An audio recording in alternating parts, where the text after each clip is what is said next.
نعم. بسم الله نبدأ. طيب نبدأ الآن إن شاء الله. نبدأ شيخنا، بدأ التسجيل.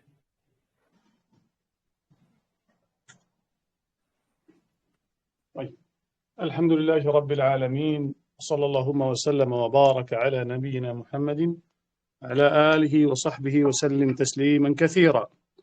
أهلا وسهلا بإخواني الكرام وأخواتي الفضليات في لقاءاتنا المتجددة في من دروس اللغة العربية، التي أسأل الله العلي العظيم رب العرش العظيم أن ينفع بها متكلمين وسامعين وحاضرين.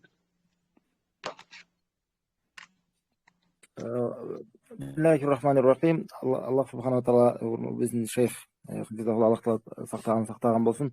Аллах тағалаға мақтауларды айтып, андан соң пайғамбар саллаллаху алейхи вассалам салам салауаттарды айтқан соң айтады: урматтуу окуучулар, бүгүнкү жаңы сабагыбызга, араб тили боюнча жаңы сабагыбызга кош келиңиздер дейт. Мына бүгүнкү сабакты баштап жатабыз. Анан Аллах тағаладан сурайбыз дейт. Улуу Аллах тағаладан беришин заттан биздин ушул сабагыбызды пайдалуу кылган болсун.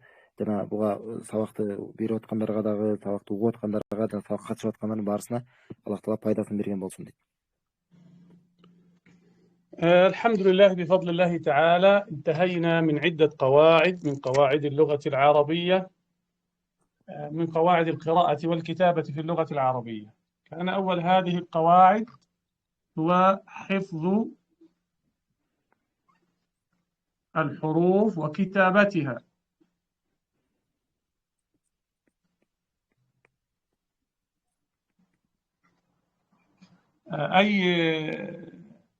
أي أخ عزيز أو أخت عزيزة عندها مشكلة في أي قاعدة قبل أن نبدأ في الجديد تخبرنا بها إن شاء الله. هذه هي القاعدة الأولى. القاعدة الثانية، ممكن تترجم خلفي سريعا لا بأس إسماعيل.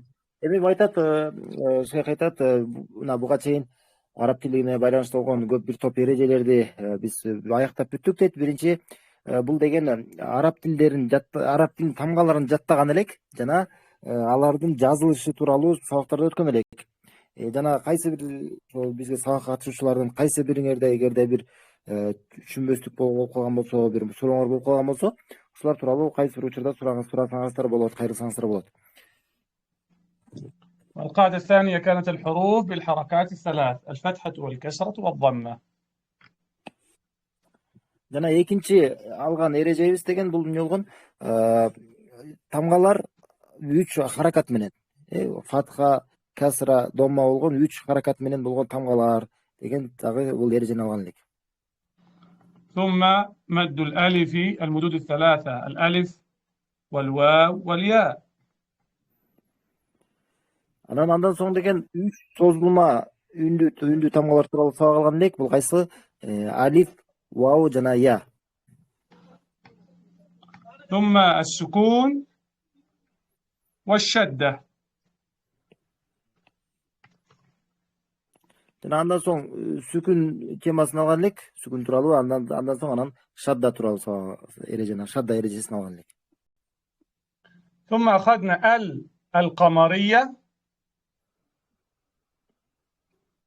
وآل الشمسية.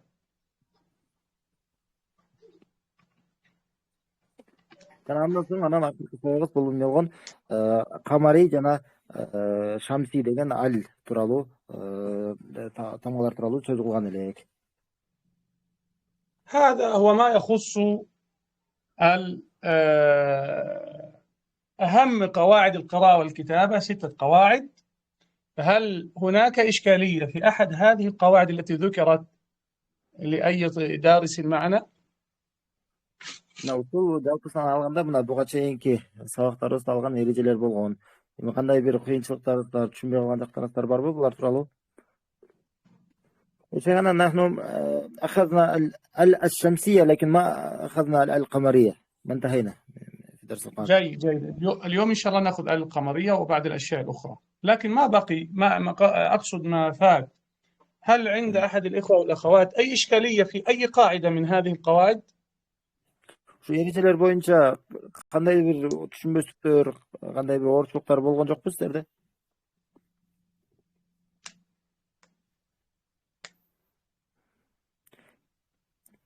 لا شيخنا أظن كلها واضحة والحمد لله شيخ واضح. طيب الحمد لله. إذن اليوم نبدأ بآل القمرية ومراجعة آل الشمسية أيضا بإذن الله.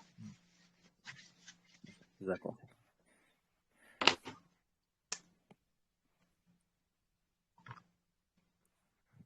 آل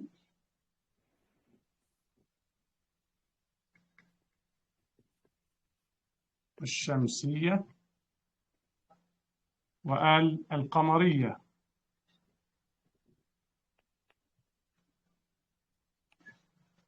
طبعا في الماضي تكلمنا عن آل الشمسية باستفاضة، وشرحنا ونبهنا أن آل الشمسية من اللام التي فيها هي مكونة كلمة مكونة من حرفين ألف ولام تنطق على بعضها دائما ما تكون في بداية الكلمات الأسماء، لا تأتي في الأفعال، ولكنها تكون في الأسماء فقط. Эми бул өткөнкү сабакта мына бул Аш-Шамсия жана Ал-Камария жөнүндө мына өтүп баштаган элек жана Аш-Шамсия жөнүндө мына өткөнкү сабакта алган элек акыркы сабагыбыз боюнча. Анан деген айткан элек бул ал деген эмне? Бул алиф жана лам ушул эки тамгадан турган, ушу сөздүн башына кое турган ушундай ошо ал деп айтылат да, мына ушундай бир мүчө. Эми бул ал деген сөздүн башына кошулганда бул кайсы сөздөрдүн башына кошулат? Бир эле ысымдардын башына кошулат деген болчу, ысымдар. Эми асма деп айтылат араб тилиндеги, бул этиш эмес деген мааниде, этиш эмес. وعرفنا أن العلة من عدم نطق آل الشمسية هو أن بعدها يكون حرفا ساكنا. أصلا الأول منها متحرك والثاني ساكن، ثم يأتي بعدها مباشرة حرف. هذه الحروف دائما تكون ساكنة لسهولة نطقها، فعندما يكون الأول من هذا ساكن وهذا أيضا ساكن لا يمكن النطق بهما معا، فيتخلف أحد النطقين وهو اللاء، فيبدأ الألف مع الصاد. الصياد، الصياد، الساعة، السيارة، هكذا. Жана айткан элек бул жакта эмнеге деген бул Аш-Шамсия деп айтканда эмнеге бул жакта лам деген ушу алдагы болгон лам эмнеге айтылбай калат дегенде биз айткан элек эмнеге, анткени бул жакта эки сүкүн бирге келип калып атат. Эки сүкүн деген бирге кошулуп калганда эмне болот деген элек, анда деген экөөнүн бирөөсү айтылбай калат. Ошол себептүү мына карасаңыздар, мисалы ал дегенде бул лямдын үстүндө дагы сүкүн турат, анан ас-саят дегенде дагы мисалы сүкүн болуп калат. Ошол себептүү эки сүкүн бирге келбегендиктен бул жакта деген лям айтылбай калат дагы, сотко эле өтүп кетет да. Ошол себептүү ас-саят болуп окуп калат, же болбосо мисалы ас-саатун деп окулат, же болбосо ас-сайяра деп. نعم، هذا بالنسبة لآل الشمسية. آل القمرية ليست عندنا إشكالية فيها، لأن الحروف التي تأتي بعد آل القمرية خلاص انتهينا من الشمسية الحمد لله، هي المشكلة كلها في الشمسية. القمرية حروفها كالآتي، نقول مثلا باء، جيم، الحاء، نجعل هذه الجيم، الحاء، الخاء، نمسح هذا لا نحتاجه الآن، الخاء، دال، راء، زاي، سين، شين، صاد، ضاد، طاء، ظاء، العين،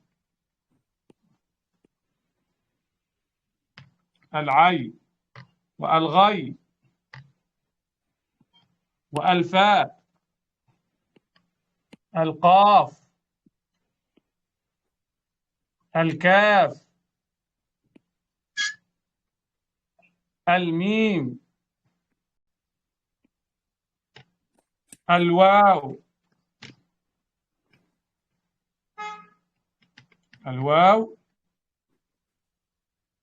الهاء، الياء. هذه سأضعها باللون الأحمر حتى يحفظها الإخوة. طيب. الباء، الجيم، الحاء، الخاء،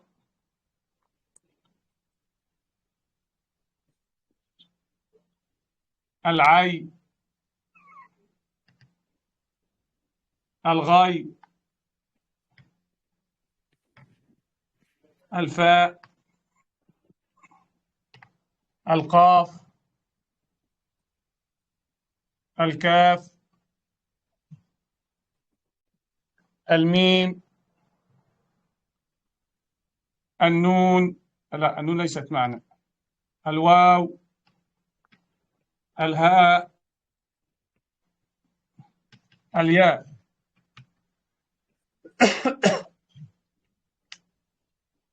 هذه الحروف التي معنا في اللام القمرية.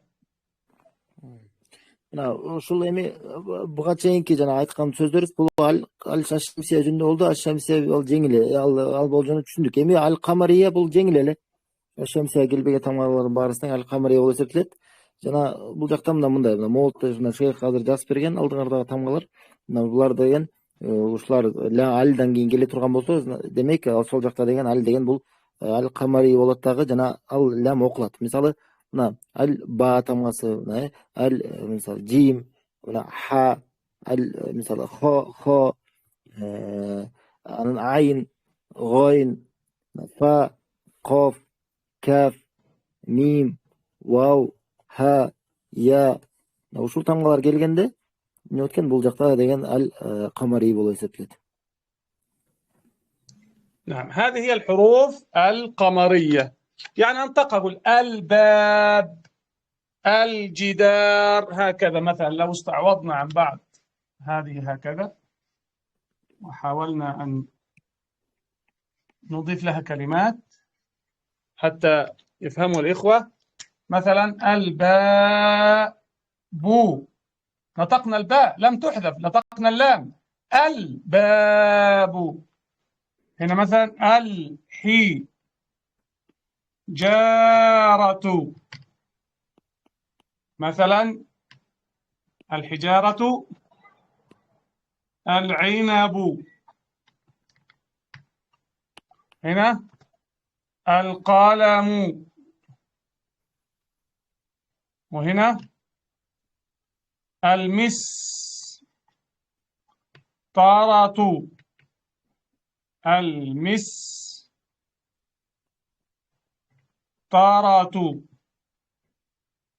الهدية،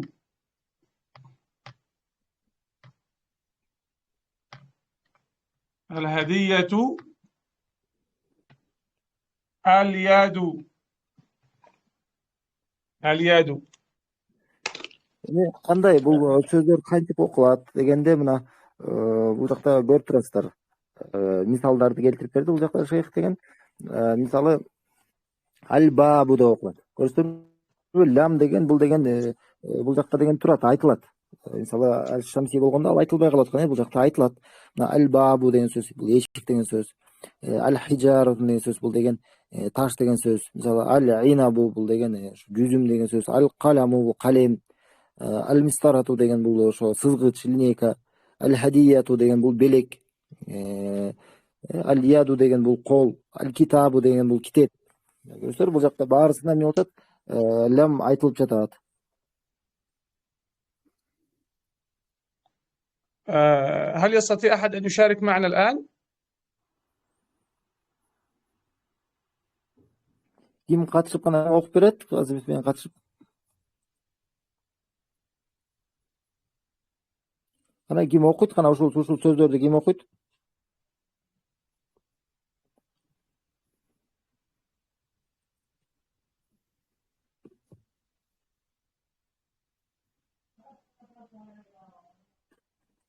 Силер микрофонду күйгүзүп окуй бер.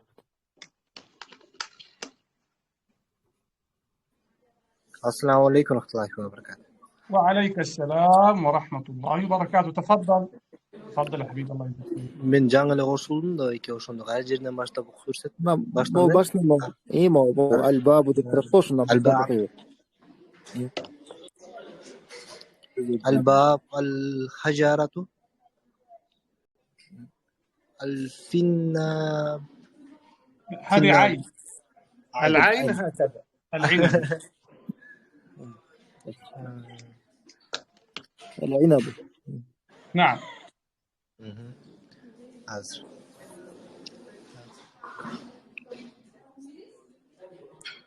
الفم الفا القاء، هذه خاء أيضا. القم. هل أقرب الصورة أكثر من ذلك؟ ليست واضحة؟ واضح إن شاء الله يا شيخ، واضح. أنا هكذا أفضل، هكذا أفضل. القام. القلم. نعم. القلم.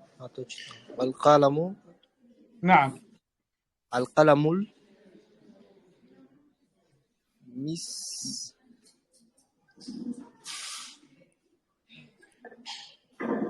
مصفى. نعم. مسطاء. مسقارة. نعم. المسطرة. جميل. الخديب. الهادية. الهدية. نعم. جميل. اليد. اليد. نعم. اليد. الكتاب. كتاب. نعم. جيد، بارك الله فيك، ما شاء الله، وفيك جزاك بارك الله الله خير. وإياكم. نعم، جيد جدا ورائع رائع. هل نكتفي بالمشاركة هذا أم يود أحد أن يشاركنا أيضا؟ نكتفي بهذا يا شيخ. طيب، جيد جيد. طيب، سنأخذ الآن شيء متفق عليه في أيضا يخص قواعد الكتابة، يخص قواعد الكتابة. وهنا أن هناك بعض الكلمات أيضا حذف منها الألف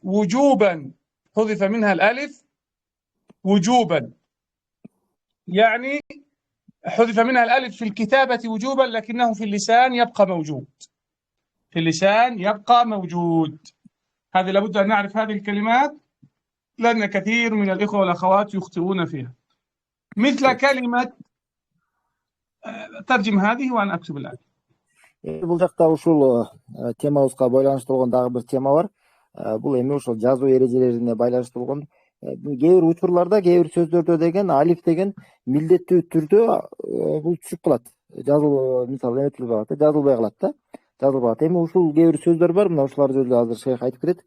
Анткени көп учурларда көп тургандар ушулардан каталыкчылыктарды кетиришет.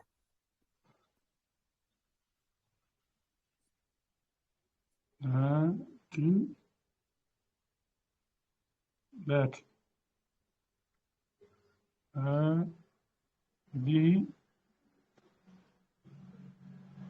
هذه الكلمات التي في هذا الجانب هي نفس هذه الكلمات، ولكن ننطقها هكذا ونكتبها هكذا. نلاحظ أن كلمة الله الأصل أن يكون فيها ألف هنا، واضح الألف؟ نعم. لكننا حذفناه في الكتابة فأصبحت هكذا. وأيضا كلمة لكن تنطق هكذا ولا تكتب هكذا، ولكن تكتب هكذا لكن. وهذه هكذا أيضا تنطق هذه وتكتب هكذا. وأيضا كلمة هذا تكتب هكذا وتنطق هكذا. أنا ما نرى هذا. جميل. طيب. Бул сөздөр мына алдыңыздарда сөздөр мына шейх жазып берген. Бул сөздөрдө мына алиф жазылат, бирок айтылбайт да. Мына кансам эң биринчи мисалды карасаңыздар, мисалы Аллах деген. Мисалы исмин жалала бул жакта мына Аллахтын аты мына Аллах деп оң жакта алиф бар эле да. Негизи жазылышында мына оң жакта көрсөтөр алиф турат. А бирок мына алифти окуп атканда биз Аллах деп мындай созуп айтабыз. А бирок жазылганда ал жакта жазылбай калат, алиф жазылбай калат. Бирок айтылышында бар. Ошондой эле экинчи мисалы лакин деген сөз. Көрсөтөр лакин деген бул жакта ламдан кийин бул жакта алиф бар. Негизи жазылышында болсо Ал алиф болсо жазылып калат, лакин деп жазылып калат, бирок айтылышы, окулушу лакин деп окулат. Ошондой эле мына үчүнчү мисал хадихи деген сөз. Бул жакта жазылышында көрөсүздарбы? Алиф жазылып калат, жөн эле хадихи деп жазылат, бирок хадихи деп окулат. Ошондой эле хада деген сөз, хада деп негизи жазылат, анан ушул жакта эмне? Бул жакта да алиф жазылбай калат, бирок окулат. هذه تكتب. طبعا هناك كلمة أيضا هؤلاء وأولئك تنضم أيضا إلى هذه الكلمات. هؤلاء يعني المفروض أن تكون هكذا، هؤلاء، لكن في النطق تكون هكذا، هؤلاء، يبقى هنا ألف. لكن قلنا أن الألف هذا حذف وجوبا من الخط ووجد في الفم، مثل اللام الشمسية أيضا. يعني اللام الشمسية عكس هذا الأمر، عكس هذا. فاللام الشمسية تكون موجودة في الكتابة ومحذوفة من اللسان. هنا العكس، هذه موجودة في اللسان لكنها محذوفة في الكتابة. Эми де ошол эле сыяктуу эки сөз дагы мына хауляи деген сөз жана улайка деген сөз. Көрсөңүздөр, хауляи деп мондай жазылат, а бирок айтылышында мына хауляи деп айтылат. Көрсөңүздөр, бирок бул жакта алиф жазылбай калат. Алиф жазылбай калат. Көрсөңүздөр, мына ушул мисалдарда эмне болот экен? Айтылышында бул жакта алиф бар, а бирок жазылышында бул жакта алиф жазылбайт. Бул эмне экен? Мына бүткүнкү сабакта биз аш-шамси деп ал-шамсия деп алган элек го темада. Ошондо эмне болот эле? Анда деген лам жазылып турган, а бирок окулбайт эле. А бул ошонун толук карама каршылыгы. Бул жакта эмне болот экен? Бул жазылбайт, а бирок окулат. طيب نأتي الآن، هل هناك إشكالية عند الإخوة والأخوات في هذا الأمر الآن؟ Ушул маселе боюнча түшүнбөстүктөр болуп калган жокпу? Бир оорчулуктар болгон жокпу азыр? Ушул тема боюнча.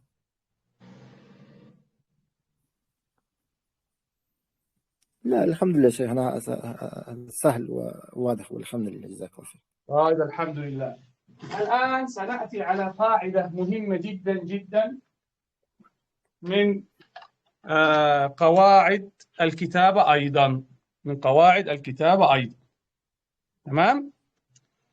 وهي قاعدة الهمزة المتطرفة. الهمزة المتطرفة. ماذا أعني بكلمة الهمزة المتطرفة؟ بارك الله فيكم. هي كلها أشياء تخص الكتابة، كيف أكتب كتابة صحيحة. الهمزة المتطرفة. Бул жакта дагы өтө маанилүү болгон дагы тема бар. Өтө маанилүү тема бар. Бул деген эмне деген? Бул эми эреже жазылуу менен ошо кайра жазма араб тил сөздөрүнүн жазылышына байланыштуу болгон тема. Бул деген хамзанын жазылыштары тууралуу. Хамза деген тама бар, ошонун жазылыштары тууралуу. نعم، طبعا نحن سنأخذها بشيء من التبسيط حتى يسهل على الإخوة فهم هذه الهمزة المتطرفة. الهمزة المتطرفة سنقول مثلا هنا الهمزة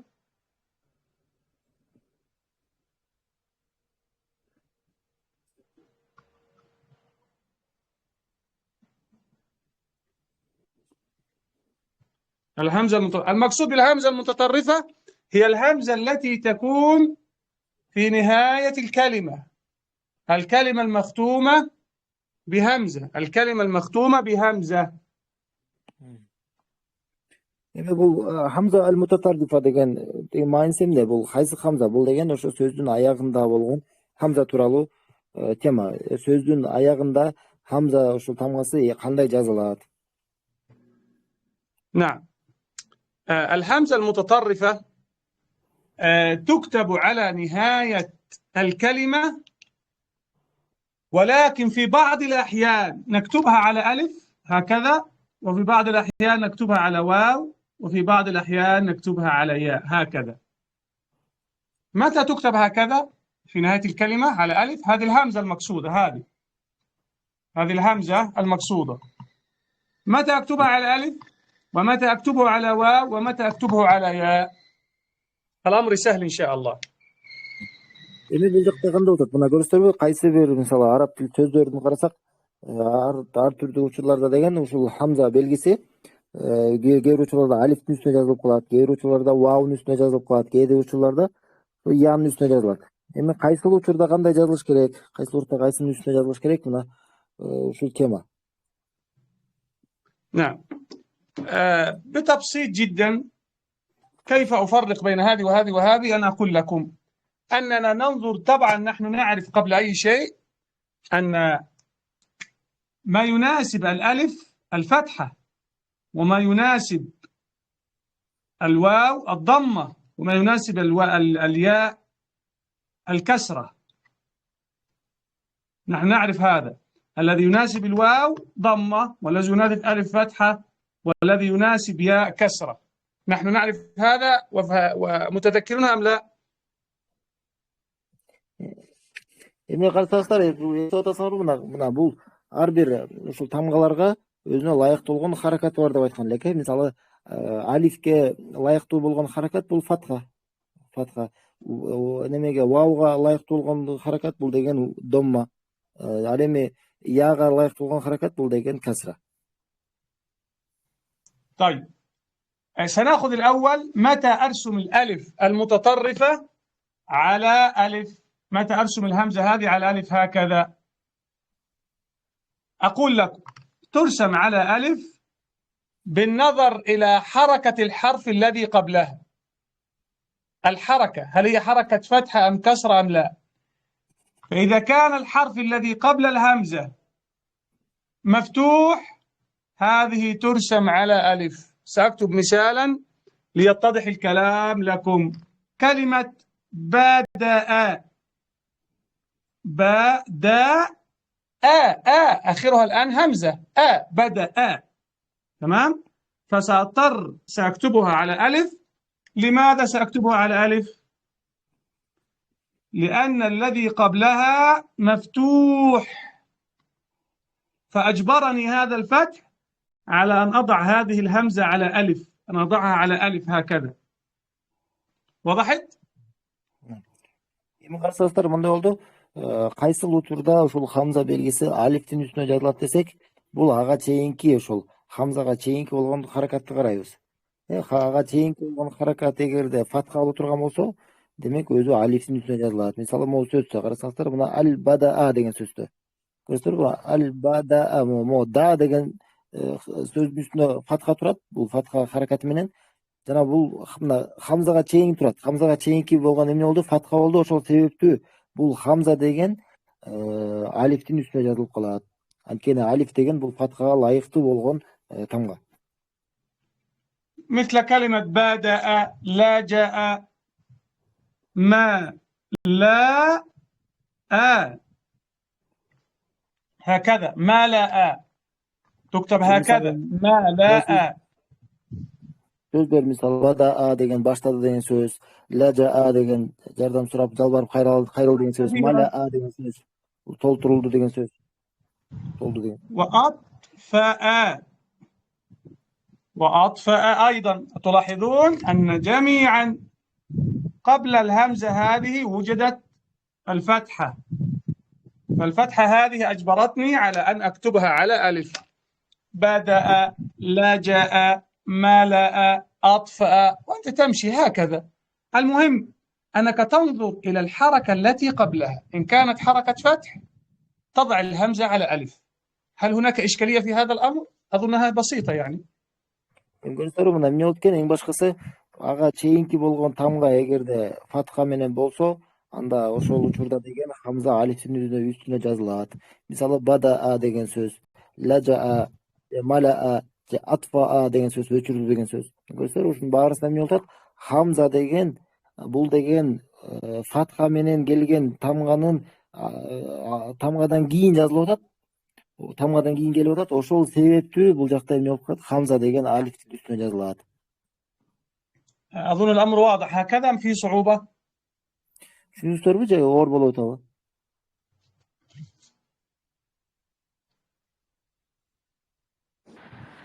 түшүнүктүү. واضح شيخنا واضح. طيب جيد. طيب كده عرفنا متى تكتب الهمزة على ألف. سألخصها في قاعدة لكي يحفظها أو يكتبها الجميع.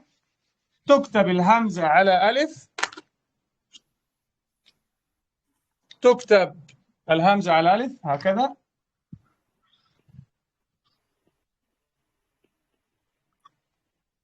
تكتب الهمزة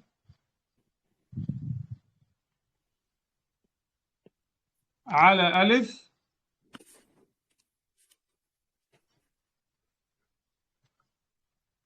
إذا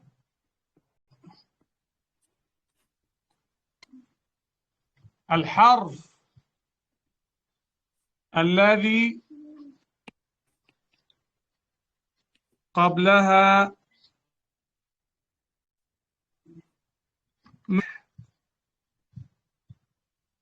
يكتب هذه القاعدة تسهل عليه. تكتب الهمزة على ألف إذا كان الحرف الذي قبلها مفتوح.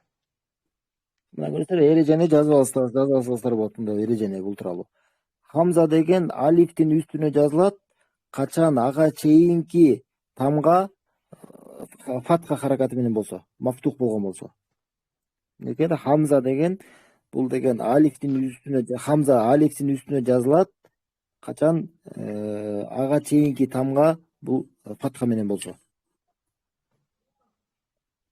نعم. طيب ننتقل متى نكتب الهمزة على مثلا على ياء. متى أكتبها هكذا على ياء هكذا؟ متى نكتبها مثل ما قلنا في الألف سنقوله في الياء. Эми качан янын үстүнө жазылат? Буга чейин алифтин үстүнө качан жазылат? Ушуну айткан элек. Эми янын үстүнө качан жазылат?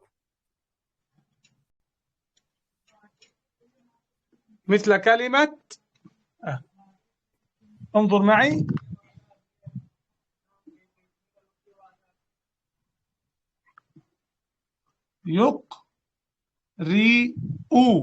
يقرئ أو مثلا كلمة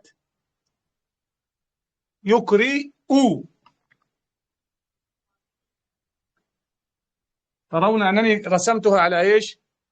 رسمتها على ياء. يقرئ، مع أن الهمزة الحركة التي عليها ضمة لا تنشغل بحركة الهمزة المتطرفة، لكن انشغل بالحركة التي على الحرف الذي قبلها. دائما أنبه على هذا، لأن كثير ينشغل بحركة الهمزة فيكتب يقرئ هكذا، يكتبها هكذا، يضع ألف ويضع فوقه ضم، أو يكتبها هكذا يقرئ.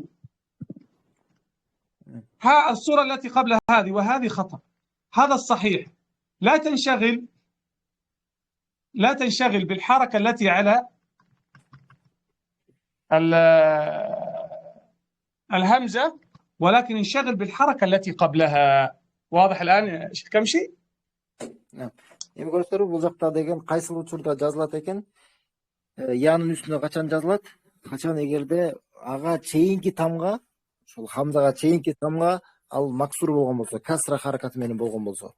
Анан өзү сөз айырмасы жок. Өзү мисалы хамза өзү кайсы харакат менен болот, ага биз көңүл бурбайбыз. Ага чейинки сөздүн харакатына көңүл бурабыз. Көрсөтөрбү, мисалы юкуру деген сөз. Мына караса юкуру деген, ал окулуу деген сөз. Мисалы окулуп атат деген сөз. Мисалы юкуру дегенде көрсөтөрбү эмне болду? Мына хамза деген аягы сөздүн аягындагы, бул деген домма харакаты менен. Жана кээ бирлер ушуну каталаш, мына астында көрсөтөрбү, мына ваунун үстүнө жазып койшот. Же ушундай ката жаңылыштар өзүнүн харакатын карап туруп, демек өзүнө ылайыктуу тамга болуш керек деп жазып койшот. Жок, эмне болот? Бул ал өзүнүн карабайбыз. Биз ага чейинки болгон тамганы карайбыз. Ушундай кылганда болуп калат, мисалы ага чейинки тамга эмне болуп турат? Бул деген касра менен болуп турат. Ошол себептүү бул хамза деген бул янын үстүнө жазылат. Анткени я бул деген касрага ылайыктуу болгон тамга. Ошондон юкри болуп калат. Көрсөтсөң жазылат. يقرئ، ينشئ، يطفئ. تلاحظون أنني دائما أربط الهمزة بالحركة التي قبلها، مع أن الهمزة مضمومة في كل الأحوال. ينشئ، يقرئ، يطفئ، هكذا. көрсөтөр мына فتكتب الهمزة على ياء إذا كان الحرف الذي قبلها مكسورا. لا تنشغل بالحركة التي على الهمزة نفسها، لا نحتاجها في الهمزة المتطرفة، لكن نحتاج الحركة التي قبلها فقط.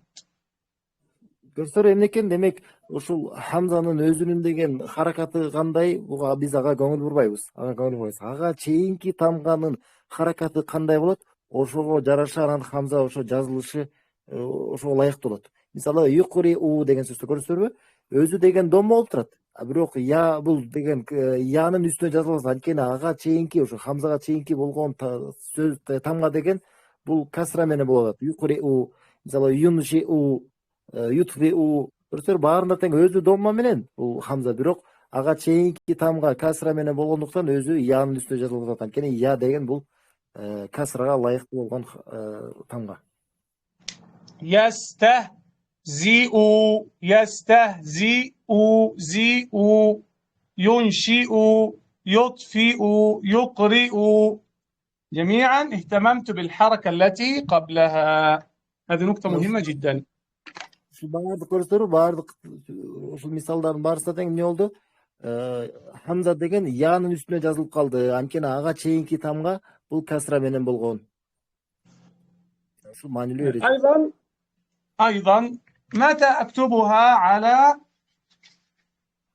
على واو؟ بنفس الطريقة.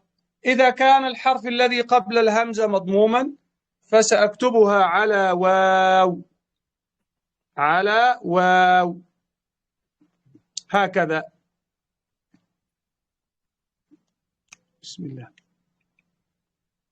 هذه الكلمة مثلا لؤلؤ.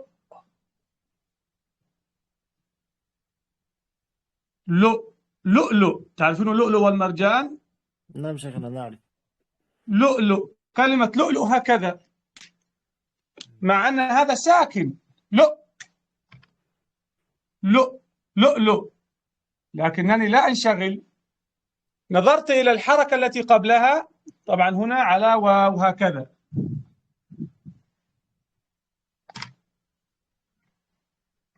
انشغلت بالحركة التي قبلها فأنتجت لي واوا عليها همزة، وانشغلت بالحركة التي قبلها فأنشأت واو عليها همزة. لؤلؤ. Эми буякта эми үчүнчүсү бул деген мына алифтин үстүнө кандай кайсылуучар жазылат, янын үстүнө качан жазылат деп айттык. Эми вавнун үстүнө кайсылуучар жазылат. Вавнун үстүнө мына буга чейин айткандай эле вавнун өзүнүн харакатын карабайбыз. Ага чейинки болгон тамганын харакатын карайбыз. Ага чейинки ошо хамзага чейинки келген тамганын харакаты вау менен болсо, домма болгон болсо, анда эмне болот экен, өзүнүн анда деген хамза деген бул вау тамгасынын үстүнө жазылат. Мисалы лүлү деген сөз, бул бермет, жемчуг деген сөз. Көрсөтөр эмне болот мына лүлү деп турганда, мисалы өзү деген хамза деген сукун менен болгон болсо дагы ага чейинки тамга домма менен болгондуктан ал хамза деген ваунун үстүнө жазылып калды. يجرؤ يجرؤ يجرؤ يجرؤ لؤلؤ ويجرؤ. أيضا كلمة تواطؤ، كلمة تكون سهلة لكم، تواطؤ، وكلمة تواطؤ،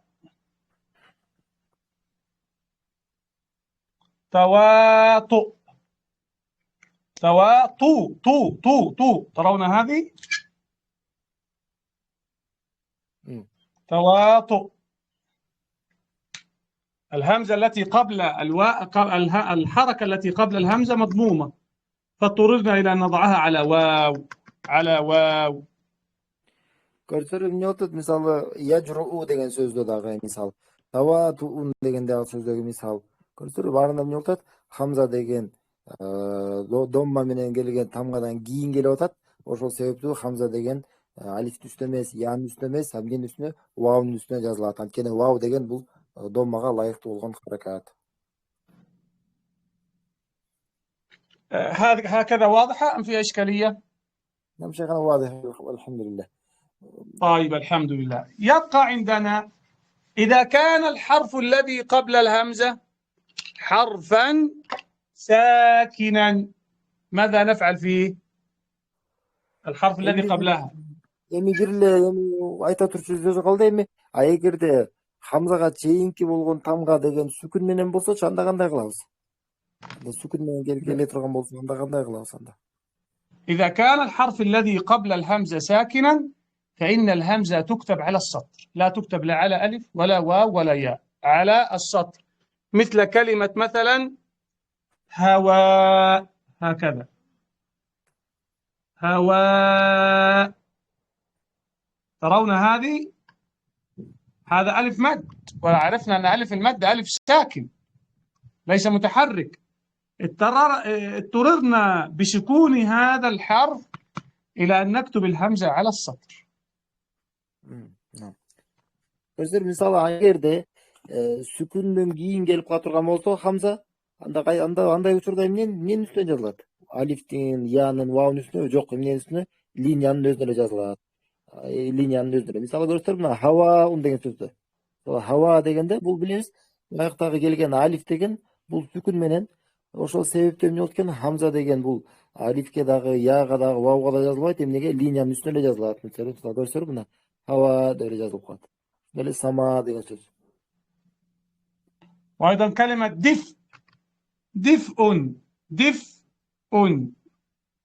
دفء كتبناه هنا على السطر. وكلمة بطء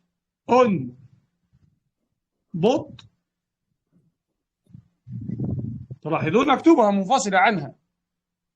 بطء لا ينفع أكتبها، بعض الناس تكتبها هكذا، هذا خطأ. الصحيح أنها تكتب هكذا، بطء تكتب على السطر وعليها حركتها. Misалы ошондой эле мына сама деген сөз, айттык, асман деген сөз, хава деген, аба деген сөз, дифун деген сөз, жылуулук деген сөз, бутун деген сөз, жай деген сөз, жайлатуу деген сөз мааниде. Мында да эмне болуп атат? Сүкүндөн кийин келип атат хамза, ошол себептүү ал эмне линиянын үстүнө жазылып калып атат. كثيرا مثلا يعني تكتب هكذا، مثلا كلمة لجوء مثلا، لجوء كتبتها على السطر لأن هذه الواو مد، وعرفنا أن حرف المد دائما ساكن. لجوء هكذا. Мисалы лүжүү деген сөздү, жалбарып кайрылуу деген сөз. Лүжүү болду, эмне болду? Көрсөтөрбү, бuyакта деген вау келип атат. Вау деген бул эмне? Созулма вау. Биз билебиз баардык созулма тамгалар булар деген негизи бул сүкүн харакаты менен келген тамгалар болот. Ошол себептүү бул сүкүн болгондон кийин андан кийин хамза келип турат. Ошо хамза сүкүндөн кийинки тамга менен келгендиктен ал линиянын үстүнө жазылат. إذا أستطيع أن ألخص الهمزة المتطرفة في أمور. تكتب الهمزة على ألف هكذا إذا كانت أو إذا كان الحرف الذي قبلها مفتوح. إذا كان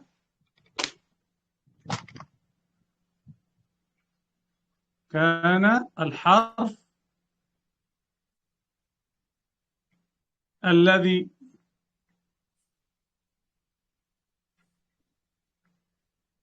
قبلها مفتوح، تكتب على ألف هكذا،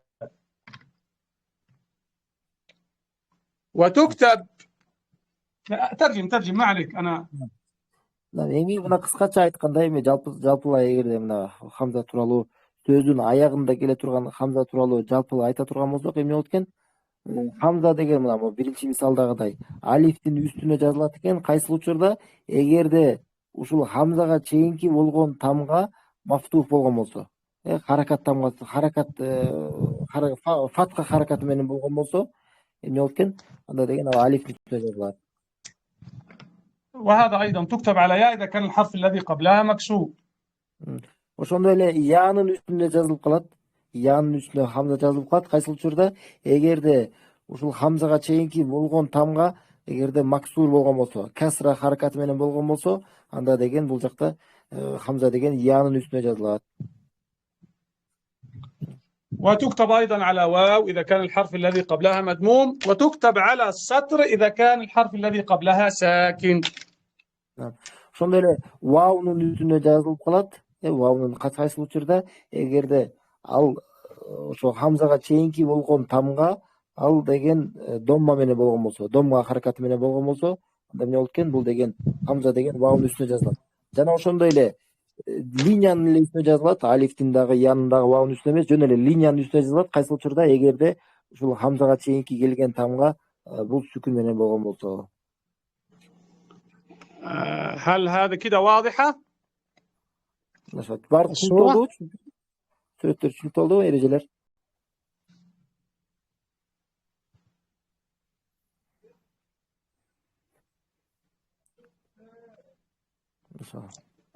هل أحد عنده إشكالية في هذه الكلمات في كتاباتها في قراءتها في شيء؟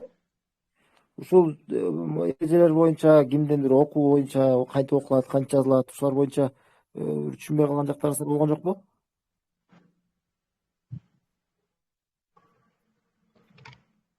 Азыр сурасаңыздар болот.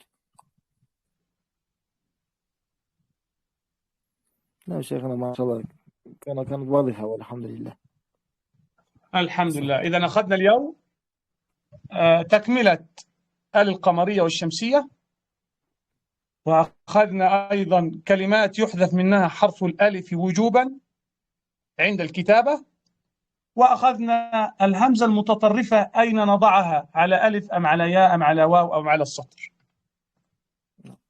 Demek ki ne oldu? Uşul menen anan bugünkü sabagыбызda